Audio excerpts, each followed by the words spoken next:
Учурда мөмө жемиштер бышып, кыш айларына даярдоо кызуу жүрүп жаткан кез. Эмне камдалса да, ага тыкыр санитардык эрежелерди кармануу менен жабышабы айрым жай тургундарга суроо узаттык. Жаап атканда аны көбүрөөк кайнатышыбыз керек.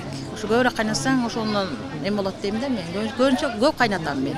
Көп кайнатып анан жакшы жабам. Кыргызстандыкы натуральный эле болсо керек. Мен эч кандай эмеге ишенбейм. Башка жактан келсе ишенбейм, бирок өзүбүздүкүнөн коркунуч жок. Баарын таза мөмөлөрдү терип алып, идиштерин таза жууп, баарын стерилизовать этип, анан ошентип жасачубуз. Балдарыбыз ошентип эле чоңойгон.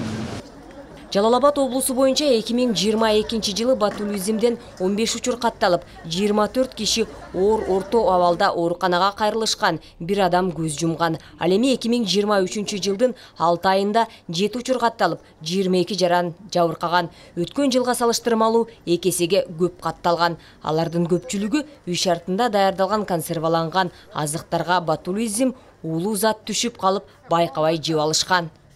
Эң биринчи көңүл бура турган нерсе базардан сатып алып аткан жер жемиштердин сапатына көңүл буруу керек.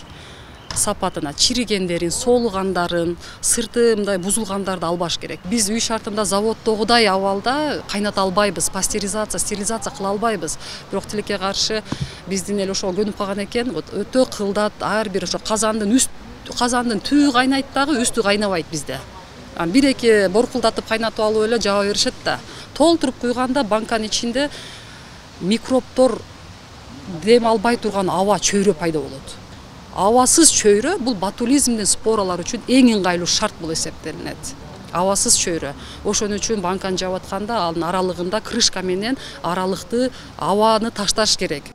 Учурда Жалал Абад облустук клиникалык ооруканасындагы жугуштуу оорулар бөлүмүндө ич өтүү гепатит оорулары менен жабыркагандар дарыланышууда. Азырынча ботулизмден ууланып кайрылгандар жок. Кеч күз, кыш, жаз мезгилдеринде кайрылгандар арбыйт дешет.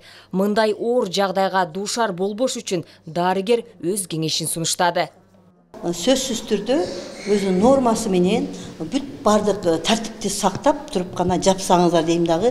Анан ошол учурда дагы баягы көпкө кармабай, канча көп кармаса кислород ошончолук ботулизм таякчылары бат өрчүт дагы күчтүү уулануу пайда болот, тез арак баягы жок кылыш керек. Негизи мен совет берет элем, урматтуу жарандар, жаппай эле койсоңуздар, азыр кышы жайы свежий продукттар сатылып атат. Мүмкүн болушунча ошол свежий продукттардан сатылып жесеңиздер деп мен суранып кетет элем. Ботулизм уулуу зат түшкөн учурда өңүтүүсү билинбейт, банкада атпайт жана даамы өзгөрбөйт, тамак ашкада түшүп калуу коркунучу бар. Ал эми бир жылда калып калган консерваланган азыктан кийинки жылга калтырып аны жегенде да адам өмүрүнө коркунуч алып келет. Барчынай Жанызакова, Жанузак Нурдавлет уулу, жаңылыктар үчүн.